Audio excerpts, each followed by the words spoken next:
नमस्कार, मी किशोर पोदीकर नागपूरहून बोलतोय. काल माझा एक महाशिवरात्र आपण दिवसा साजरा करतो की रात्री साजरी करतो. महाशिवरात्र की महाशिवदिवस असा व्हॉट्सॲप आणि फेसबुकवरून भरपूर फिरला आणि अनेक लोकांचे मला फोन आले की तुम्ही अशा मीडियावर या मर्यादित मीडियावर उपलब्ध राहायच्या म्हणजे मर्यादित मीडियावरून हे सगळी जनजागरण करण्यापेक्षा स्वतःचं यूट्यूब चॅनल का सुरू करत नाही.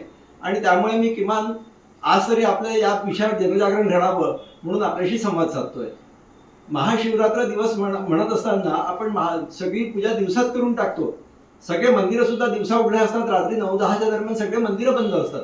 पण महाशिवरात्रीची पूजा ही पूर्ण 4 प्रहरांची पूजा असते आणि रात्री 12 वाजता सुरू होणाऱ्या महानिशित कालाची पूजा असते. या प्रत्येक प्रहराचे अलग अलग मंत्र आहेत. ते मंत्र मी तुम्हाला आता वाचून दाखवतो. महाशिवरात्रीचा पहिला प्रहर सुरू होतो, जो आता सुरू झालाय संध्याकाळी 6:23 त्याचा मंत्र जप आहे श्री शिवाय नमः. महाशिवरात्रीचा दुसरा प्रहर सुरू होतो रात्री 9:28 त्या प्रहराचा मंत्र आहे श्री शंकराय नमः. महाशिवरात्रीचा तिसरा प्रहर सुरू होतो मध्यरात्री 12:34 त्याचा मंत्र जप आहे श्री महेश्वराय नमः. आणि महाशिवरात्रीचा चौथा प्रहर सुरू होतो उत्तर रात्री 3:40 सकाळी, त्याचा मंत्र जप आहे श्री रुद्राय नमः.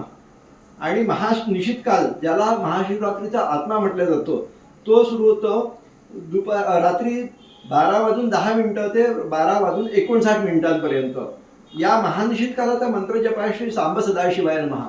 तर या अशा पद्धतीने आपण आपल्या घरी वा मंदिरांमध्ये, मी आवाहन केलं होतं की मंदिरं पण उघडे राहावेत, तर बऱ्याच मंदिरांनी घोषणा पण केली होती की रात्री 12:30 ते 1 वाजेपर्यंत मंदिर सुरू राहतील.